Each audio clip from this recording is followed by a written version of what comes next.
Donc bonjour à tous, bienvenue. Je vais vous faire passer la déclaration de la ministre de l'Agriculture, Madame Annie Genevard, que je vais commenter derrière, comme j'ai l'habitude de faire, et vous allez voir comme c'est compliqué de décrypter la problématique du monde agricole lorsqu'on n'est pas vraiment du métier.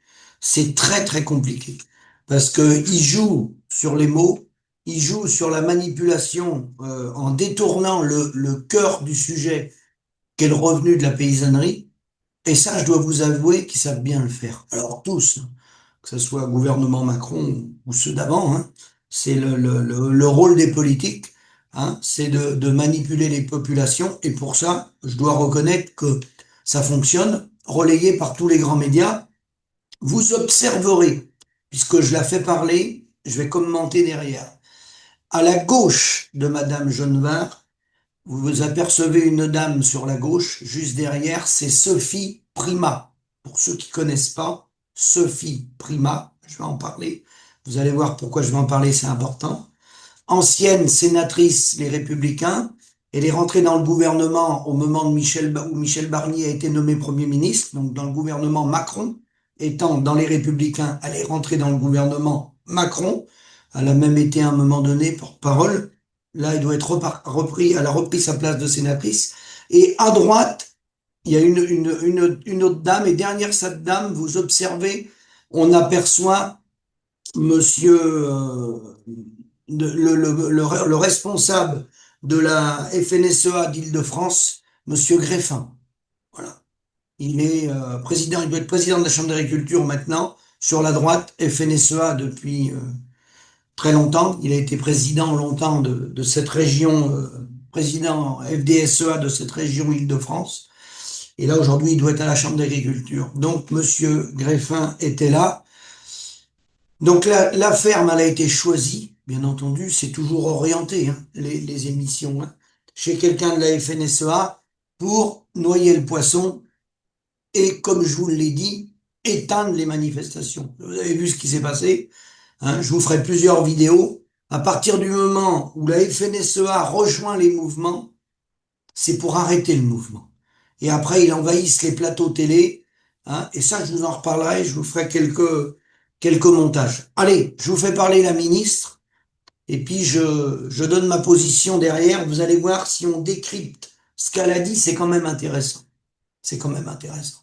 À tout de suite. Nous avons reçu successivement tous les syndicats agricoles. Nous avons très longuement échangé. Alors le panorama des questions, c'est évidemment, ce sont les sujets du moment, les sujets internationaux avec la PAC, le Mercosur, l'application de la taxe carbone, les sujets nationaux avec la crise agricole qui se traduit par les nombreux mouvements un peu partout sur le territoire national, particulièrement dans le sud-ouest, en raison de la crise sanitaire de la dermatose. Donc ces échanges ont été très, très nourris, francs, mais où les choses se sont dites dans un climat d'écoute et de respect mutuel. Et moi, cet après-midi, comme je le fais depuis que je suis à la tête de ce ministère, je viens dans une exploitation à la rencontre des agriculteurs. Donc j'ai choisi de venir ici dans cette ferme de monsieur Rey, que je remercie pour son accueil, une ferme des Yvelines, dans un contexte très particulier, puisque la perspective de la mise en place au 1er janvier 2026 d'une taxe carbone qui s'appelle MACF, Mécanisme d'ajustement carbone aux frontières, plonge ce monde de production céréalière dans une immense inquiétude parce qu'elle va renchérir les coûts de production qui sont déjà bien supérieurs aux cours mondiaux du blé et des céréales. Et donc, je suis venue chez vous, monsieur Rey, parce que je sais que vous êtes une ferme céréalière et j'avais besoin aussi d'échanger avec vous pour vous dire tout ce que nous faisons pour pouvoir éviter l'application de cette taxe qui pourrait, si nous ne parvenions pas à la neutraliser, vous mettre dans d'immenses difficultés à un moment où vous n'avez pas besoin de ça puisque les cours mondiaux sont faibles. Ça m'a donné l'occasion, comme toujours, de rencontrer un grand nombre d'agriculteurs du secteur et d'écouter. Je n'ai jamais fait un déplacement sans écouter très soigneusement, très respectueusement ce que les agriculteurs ont à me dire. Ce temps d'écoute, il est fondamental parce que nous sommes avec les agriculteurs dans une profession qui travaille dur, qui souvent, parfois gagne peu, qui a besoin de la considération des Français dans la mission qui est la leur et qui est fondamentale, qui est celle de nous nourrir. Donc je prends toujours ce temps long d'échange, d'écoute, avant d'engager l'échange, et j'ai besoin, dans la fonction qui est la mienne, de pouvoir toujours me nourrir de ce que me dit le terrain. Je l'ai toujours fait dans ma vie d'élu, mais comme ministre, c'est une nécessité, et je dirais même plus, c'est un devoir humain, et c'est le sens de ce déplacement. Que dites-vous aux agriculteurs qui veulent poursuivre, qui veulent continuer les blocages, notamment pendant les fêtes de Noël? Alors, je leur dis qu'aujourd'hui, le Premier ministre a montré, dans un échange qui a été long, attentif, qu'il était vraiment à l'écoute de la profession. C'est pas une position de fermeture, c'est une position d'écoute. Et je crois d'ailleurs que les organisations syndicales l'ont parfaitement compris. Enfin, moi, j'ai assisté à tous les entretiens et j'ai trouvé que ça s'était fait dans un bon climat. Je dis aussi qu'il y a le temps des combats. On a le droit de manifester. En revanche, pas de violence, ni à l'égard des biens, ni à l'égard des personnes. Et puis on est dans un temps très singulier qui est le temps de l'avant-Noël, quelques jours avant Noël. Il y a des tas de gens qui ont besoin de travailler en cette période de l'année, des gens modestes qui travaillent dans les restaurants, qui travaillent dans les commerces, qui travaillent dans les stations. Souvent d'ailleurs ce sont des agriculteurs qui sont en double activité. Ils sont agriculteurs au printemps et à l'été, et ils sont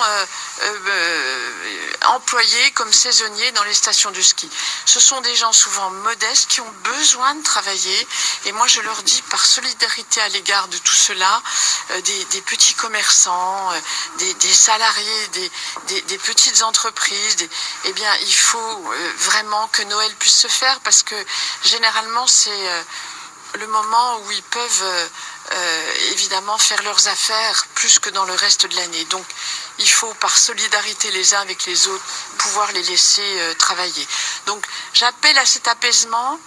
Le dialogue va se poursuivre. Le Premier ministre a dit qu'il recevrait à nouveau tous les syndicats début janvier, tout début janvier, dans la première semaine de janvier. Donc le fil n'est pas rompu, le dialogue reste ouvert, et c'est le message que nous voulons faire passer. Est-ce qu'il y aura de nouvelles annonces, de nouvelles mesures pour les prochains jours? Écoutez, le Premier ministre, il lui appartiendra de le dire, mais en tout cas, nous avons des choses qui sont en discussion et qui verront certainement début janvier une évolution, une progression sur tel ou tel sujet. D'ailleurs, ça n'est pas exclusif du sujet du moment. Mais j'espère qu'on aura des bonnes nouvelles à annoncer sur la taxe carbone sur les céréales, par exemple. C'est leur sujet ici, hein. C'est au 1er janvier, dans 10 jours. Dans 10 jours, si on ne parvient pas à faire ce que nous voulons faire, c'est un surcoût de presque 100 €, n'est-ce pas? Hein? Donc vous voyez, c'est la ruine de la filière céréalière française. Ce n'est pas possible. Donc ça, c'est un des combats urgents qu'on a à mener, et j'espère que dans la première semaine de janvier, quand nous reverrons les syndicats, nous pourrons leur dire nous avons réussi à neutraliser cette taxe, par exemple. Peut-être sur le Mercosur, on a vu hier soir que la signature de l'accord a été reportée. Est-ce que pour vous c'est un bon signal, ce report? Moi, je vais vous dire, on nous annonçait la signature au 30 juin. On s'est battu, on n'arrête pas de repousser. Pourquoi est-ce qu'on repousse? Parce que si ce projet d'accord avec le Mercosur devait voir le jour, tel qu'il a été signé il y a 1 an à Montevideo, il n'est pas acceptable. Il est inacceptable. Tout le monde l'a dit, le président de la République, le Premier ministre. Moi, je l'ai répété à peu près sur tous les tons. C'est un accord d'un autre âge, c'est un accord mal né, c'est un accord qui n'est pas protecteur. Donc tel qu'il est, il n'est pas possible, il n'est pas acceptable. Un certain nombre de pays sont favorables dans l'Union européenne. Il se fait qu'on est 27, que la France, elle porte haut et fort la résistance, mais elle n'est pas toute seule. D'ailleurs, elle n'est pas toute seule dans ce combat, mais tous les pays de l'UE n'ont pas cet avis. Cela étant, Pologne, Hongrie, Autriche, Belgique, Irlande, Italie, que nous avons sensibilisé au fil des mois. J'ai fait la tournée de toutes ces capitales. On réussit à faire admettre à la présidente de la Commission que ça exposait des filières sensibles. Il fallait donc une clause de sauvegarde en cas de déséquilibre de marché. Nous avons réussi à faire passer la nécessité de réciprocité des normes. Personne ne peut comprendre dans le monde agricole qu'on impose des normes à nos producteurs dont s'affranchiraient les importations. Donc ça, c'est pas possible. Je pense que c'est d'ailleurs le point le plus insupportable au monde agricole. Puis enfin les contrôles, parce que toutes les règles du monde ne valent que si on peut les contrôler. Donc sur ces 3 points fondamentaux, il y a des avancées, mais le compte n'y est pas. Et tant que le compte n'y sera pas, la France continuera à livrer ce combat. Donc voilà ce que je peux vous dire sur le Mercosur. Comment vous pouvez rassurer les producteurs justement sur le Mercosur Justement, en obtenant des garanties. Par exemple, sur la clause de sauvegarde, la disposition qui a été adoptée, elle a été rédigée par les agriculteurs eux-mêmes, leurs représentants à l'Union européenne du COPA-COGECA. Écoutez, en tout cas, ils l'ont durci considérablement et c'est cette version plus exigeante, donc plus protectrice, qui a été adoptée. Une dernière question. Avant votre arrivée, Fabien Ray exprimait ses inquiétudes, son envie de plus de planification agricole et ses difficultés, notamment depuis 2023. Qu'est-ce que vous tirez des échanges aujourd'hui avec les exploitants agricoles? Alors d'abord, c'est un exercice, moi, que j'ai connu avec tous les premiers ministres. On voit bien que régulièrement, on a besoin d'avoir cet exercice un peu institutionnel, un peu organisé, de rencontres où on fait le bilan.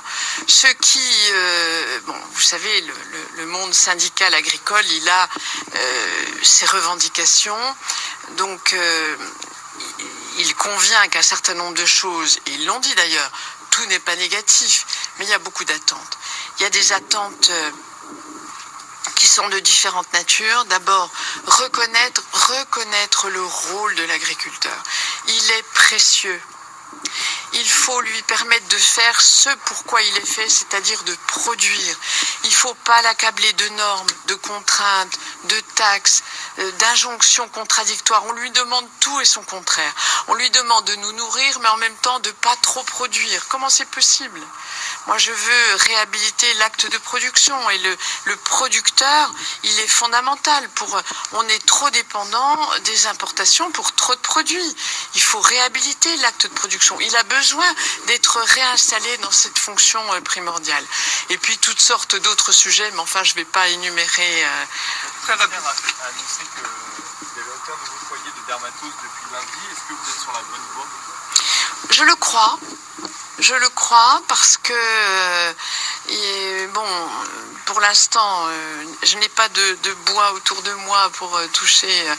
Je scrute chaque fin de journée en priant le ciel que nous n'ayons pas d'autres qu'à foyer parce que, évidemment, vous comprenez aisément pourquoi.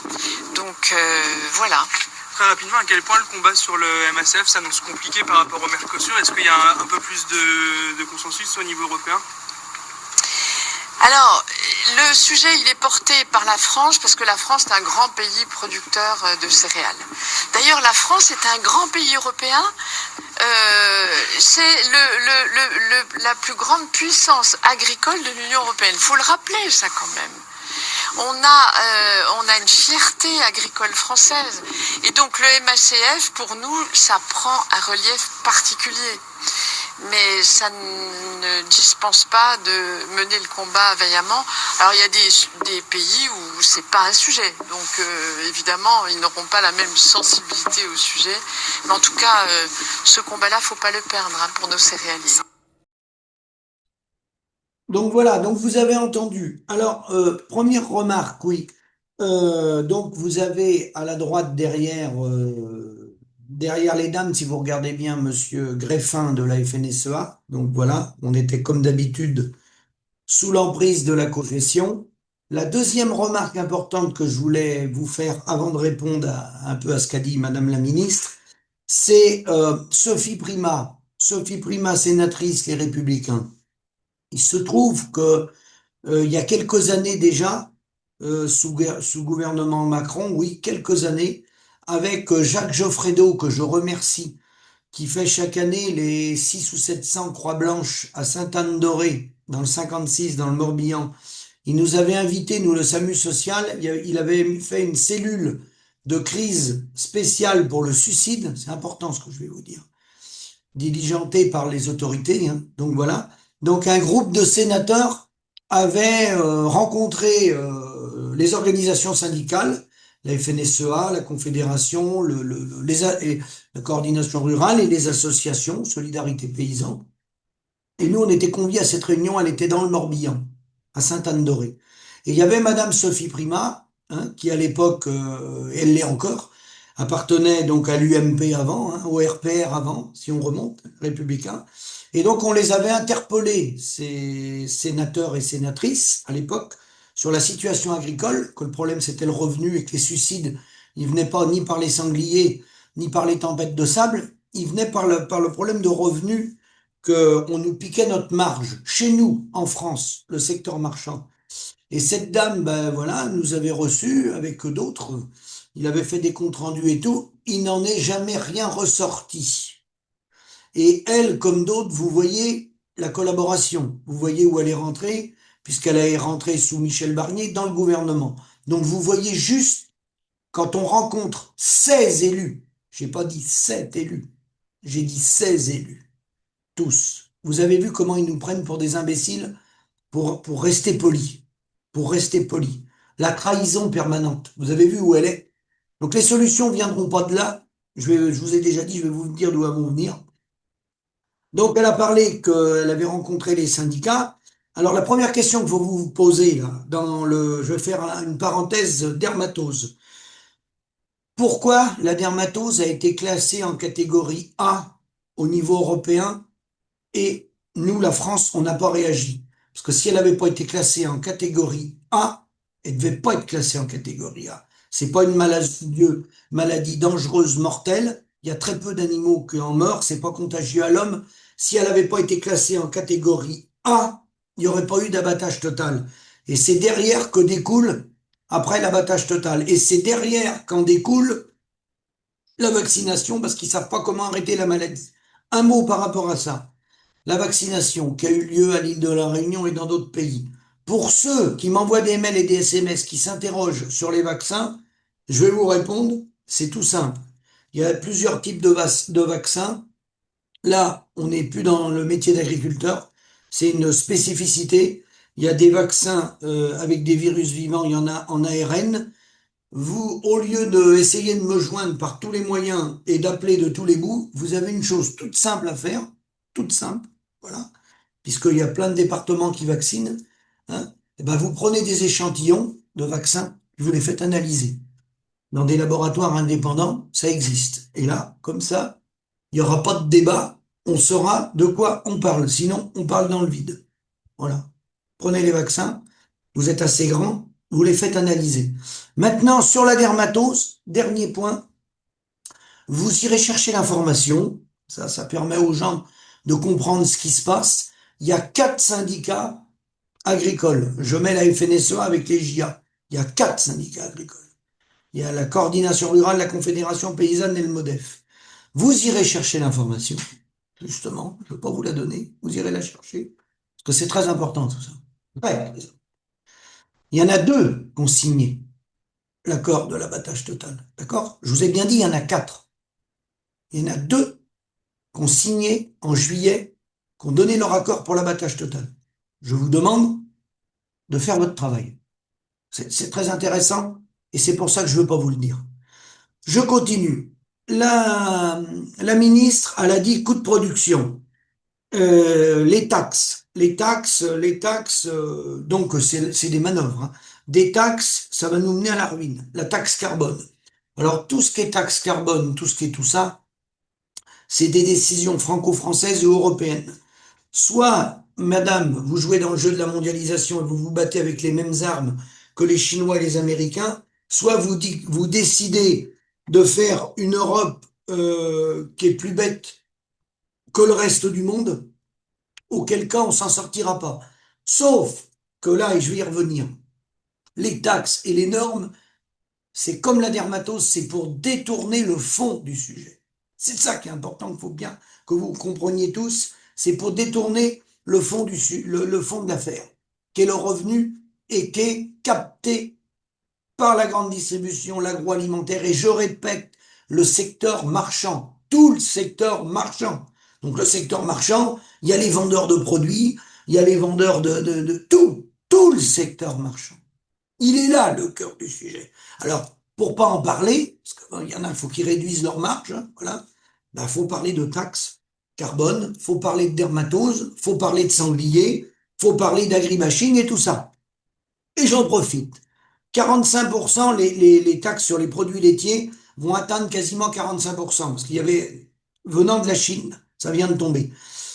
Il y avait déjà des taxes, et comme ils vont en remettre une couche, ça va passer à 40, ça va frôler les 45% les produits laitiers. Alors les produits laitiers, là pareil, manipulation médiatique. Ça représente 7-8% des produits, nous, pour nous, la France, pas plus. Concernant ce marché-là, c'est 600 millions d'euros par an, le marché européen vers la Chine. Pas français, européen. D'accord? 600 millions pour l'Europe. Alors, c'est jamais des bonnes nouvelles, hein. Pour l'Europe. La France fait 90 milliards d'euros de chiffre d'affaires, la ferme France. Vous voyez, là, je vous parle de 600 millions pour l'Europe. Tout ça pour vous dire qu'ils nous embarquent sur des sujets comme ça en disant oh, attention, le Mercosur, oh, attention, les Chinois, ils ont mis une taxe. Le cognac avec les Chinois. Toutes ces décisions-là, elles viennent d'où d'abord ces décisions-là? Elles viennent de notre prise de position avec l'OTAN, au garde à vous des Américains. Et comme la Chine fait partie des BRICS, avec la Russie et l'Inde, ben ça s'appelle le retour de bâton, ça. Vous savez ce que c'est un retour de bâton? Voilà. Ça s'appelle le retour de bâton. Mais ce n'est pas ça qui donne le revenu des paysans, puisque le Mercosur n'est pas en place. Ça s'appelle des éléments de langage de la communication. Quand elle dit je me nourris du terrain, je vais à la rencontre des agriculteurs. Ah oui, vous avez vu, ça doit être Damien qui s'appelle, Damien, le président de la FNSEA d'Île-de-France, Greffin. Oui, bien sûr, toujours FNSEA. Pas de violence. Elle dit pas de violence envers les vétérinaires. Tout le monde dénonce la violence. Moi aussi, à 300%, vous avez raison, Madame la Ministre. Aucune violence. Simplement, il ne faudrait peut-être pas que vous oubliez la violence économique qui est portée sur le monde paysan, qui est portée par l'agroalimentaire, puisque les gens sont sous la terreur de l'agroalimentaire, surtout dans leur sol. Et les gens n'ont pas le droit de parler, ils n'ont même pas le droit de faire un reportage. Alors ça, si vous appelez pas ça de la violence, je sais pas comment ça s'appelle. Un pays dit libre, où on ne peut plus filmer dans un poulailler, un canardier ou un bâtiment à lapin, si vous appelez pas ça de la violence, ben moi je sais pas comment ça s'appelle. Hein? Des gens qui se sont donné la mort dans les fermes, parce qu'ils ne peuvent pas parler, ils sont attachés à l'agroalimentaire, rattachés aux syndicats. Si vous appelez pas ça de la violence, madame, bon. Alors ensuite, dans vos questions-réponses, vous avez parlé de Jean Modeste. J'ai entendu double actif paysan. Mais madame, pourquoi les paysans sont double actifs? Le boulanger, il arrête pas le mercredi soir et le reste de la semaine, il fait pas un autre métier. Ou il travaille pas le matin, puis l'après-midi, il s'en va poser des tuiles sur les toits, il est en même temps couvreur, madame. Quand on a un revenu, une répartition de la valeur, on vit dignement de son métier, madame. On fait pas deux métiers. Si on fait deux métiers, c'est que c'est la misère, madame. Alors, début janvier, retour début janvier, nous allons nous consulter début janvier, mais début janvier, c'est fini. L'enterrement a eu lieu. Ils ont arrêté les manifestations en pénétrant les plateaux télévision, comme ils le font d'habitude. Et en rentrant dans les manifestations, début janvier, ben je vous donne, c'est bien, comme ça je vous le donne à main. Il va être question de normes début janvier. Il va être question de la taxe carbone, la taxe sur les engrais. Il va être question de la loi du plomb. Voilà, ça va être de l'aménagement, mais rien sur le fond. Les céréaliers, la taxe. Bon, bien sûr que c'est idiot de mettre une taxe, mais le cœur du réacteur, il n'est pas là. Le cœur du réacteur, c'est qu'on est à 160 euros dans les céréales. À 160 euros, personne va tenir. Taxe ou pas taxe, vous pouvez enlever la taxe. À 160 euros, les céréaliers, il n'y en a pas un qui va tenir. Ils tombent tous en difficulté les uns après les autres. Il est là le cœur du sujet. Il est dans la rémunération, il n'est pas dans la taxe. La taxe, ça c'est pour amuser la galerie.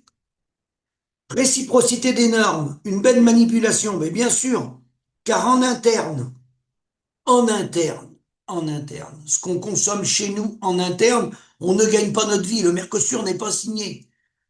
Pourquoi il utilise ces éléments de langage, les normes, en disant, et en plus ça marche, les agriculteurs descendent sur les barrages, ils disent, ah bah oui, nous on veut avoir les mêmes normes que les autres, c'est pour ça qu'on est contre le Mercosur. Mais non les gars, arrêtez de raconter des conneries. Même si on a les mêmes normes, vous n'y arriverez pas. Vous ne pouvez pas produire au même prix que les autres pays. Il y a le climat, il y a la monnaie, il y a le social. Le social n'a rien à voir. Il y a des pays, encore aujourd'hui, où on peut mettre trois salariés, équivalent d'un salarié français, en termes de coûts. Donc, mais arrêtez de dire que c'est les normes. Le modèle du libre-échange ne fonctionne pas. Point. Point. Terminé, n'allez pas plus loin, mais racontez pas des conneries. Alors, revenons aux réalités. Pourquoi la paysannerie, elle est appauvrie dans le monde? Puisque 8% en valeur, en dollars, parce que c'est chiffré en dollars, sur le plan planétaire, en valeur, en dollars, les échanges avec l'étranger, hein, entre pays, représentent que 8% de de la valeur économique mondiale totale, produite par tous les pays, en valeur agricole brute.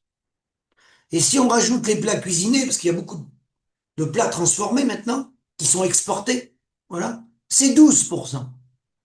Le reste, c'est consommé dans les pays, dans notre pays. Pareil ailleurs, c'est une moyenne, on est bien d'accord. Bon. Mais ce qui est consommé dans les pays, comment ça se fait que les paysans sont pauvres? Ils n'ont pas de marge. Si vous avez 8 ou 10% qui est en valeur d'échange mondialisée, on va dire, bon là c'est déséquilibré, ok. Mais le reste du chiffre d'affaires, qui est fait en franco-français, en franco-belge, en franco-italien, comment ça se fait que les paysans sont dans la rue? Et puis moi je vais aller plus loin, c'est 8% là, de brut, ou 12 avec les plats cuisinés, tout confondu. Et pourquoi on le fait sur la base du libre-échange? On n'est pas du tout obligé de le faire sur la base du libre. Qui nous oblige à le faire sur la base du libre-échange? C'est des choix politiques. C'est comme ça que vous avez ruiné les paysans. Après, vous avez dit, il faut produire. Ah bah oui, oui, il faut produire. Pourquoi, mais madame, pourquoi on a arrêté l'élevage de jeunes bovins, les taurillons? Pourquoi ils vont se faire engraisser en Italie? Pour qu'une partie de la viande revienne chez nous après? Pourquoi?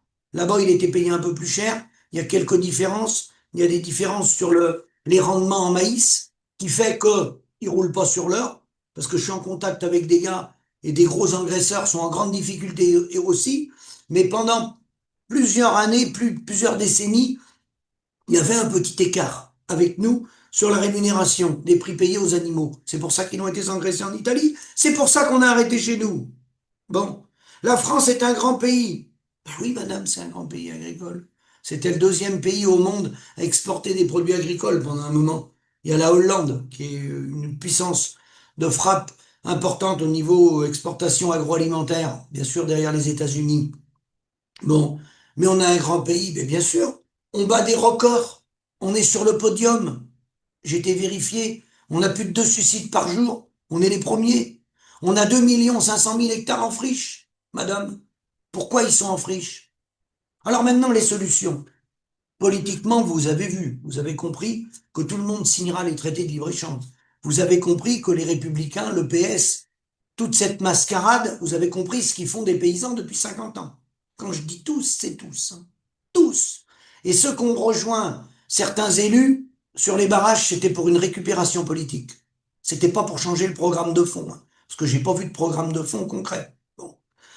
Qu'est-ce qu'on peut faire concrètement? Ben, le citoyen, il va voir le maire de sa commune, j'ai bien dit le maire de sa commune. Même que vous avez des communautés de communes, repassez par le maire. Vous lui demandez, vous lui serrez la main. Il y a 3 poignées de main à faire. Vous lui serrez la main, vous lui demandez où est son plan communal de sauvegarde. Car il est obligé d'avoir un plan communal de sauvegarde, des réserves en cas de conflit. Ça fait partie de la sécurité civile. C'est une note qui est venue du ministère de l'Intérieur en août 2004, la loi 2004-811. On est obligé de relocaliser, nourrir sur les territoires. Il serre la main du maire. Dans un deuxième temps, il va voir les producteurs locaux, hein, et la troisième poignée de main, c'est le maire avec l'agriculteur et les citoyens. Et les producteurs reprennent la facture. C'est le paysan qui reprend la facture et qui approvisionne les EHPAD, les cantines, etc. en produits locaux. Tout local, mais ça existe déjà. C'est des produits français. Sauf que c'est la coopérative qui a la main sur la facture, via la FNSEA. C'est Bigard, c'est LDC, c'est pas le paysan. Il est là le cœur du sujet. Il n'est pas dans les normes et dans la dermatose. Il est là le cœur du sujet. Aujourd'hui, vous allez manger. Les fêtes de Noël arrivent. Il y a 204 millions de repas de consommés par jour. À peu près 75 milliards sur une année. Tous les jours, tout le monde va manger, là. Tout le monde va manger, là. Il n'y a pas de marge sur ce que le consommateur y mange. Il n'y a pas de marge pour le paysan. Tout vient pas de Nouvelle-Zélande. Tout vient pas du Mercosur. D'ailleurs, il n'est pas signé. Tout vient pas de l'étranger. C'est des conneries, ça. Je vous l'ai dit, en valeur mondiale, c'est 8% de la valeur en dollars qui est échangée à travers les pays, à travers la planète. Donc l'immense majorité de la nourriture, même s'il y a des exportations, ça dépend des pays, ça. Il y a des pays qui exportent plus, d'autres qui exportent moins. Il y a une dizaine de grands pays qui ont vocation chaque année à exporter dans le monde pour des raisons diverses. Parce que c'est des grands pays agricoles, parce qu'il y a un grenier de production important, je pense notamment au Brésil, aux États-Unis, des pays comme ça, un peu moins la Chine, parce qu'ils ont une population importante. Donc, il peut se faire des échanges, il faut pas les arrêter, mais il faut les faire sur la base de la coopération et non du libre-échange. Et celui qui a besoin de blé, on lui vend du blé sur la base de la coopération, et mais il nous vend peut-être du pétrole ou du gaz, ou des ordinateurs, ou autre chose, mais sur la base de la coopération. Pas sur la base du moins-disant social et environnemental mondial. Parce que dans ce cas-là, c'est un produit d'appel qui tire vers le bas, qui rapporte aux centrales d'achat. Le consommateur a des chances de manger de la qualité moindre, qui va être coûter très cher, et ça sert pour faire baisser les prix des paysans. Mais ça, c'est un élément. Mais c'est pas l'élément majeur. L'élément majeur, c'est dans notre pays. Ce que consommer dans notre pays, la marge nous est spoliée par le secteur marchand. Et ça, personne veut y venir à ça. D'où l'intérêt de parler de la dermatose, des normes, de l'agribashing, des écolos, de la sécheresse, etc., etc., des inondations. Là, les journalistes, vous allez les voir faire des reportages là-dessus. Venir faire des reportages pour creuser où passe l'argent dans le secteur marchand, là, il n'y a plus personne. Là, il n'y a plus personne pour venir expliquer comment des gens auprès de chez moi ont monté des entreprises dans la volaille et en 35-40 ans sont devenus les premières fortunes de France, en démarrant de zéro, en exploitant la paysannerie.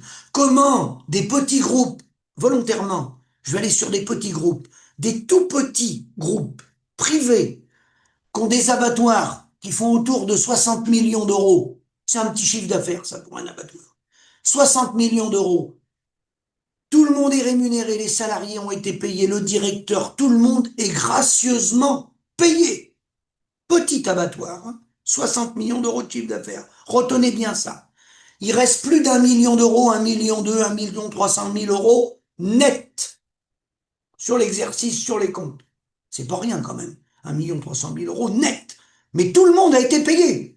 Tout le monde a pris ses congés, le directeur est payé, le patron a ses dividendes, tout le monde est payé. Allez creuser là, les gars. Allez creuser là.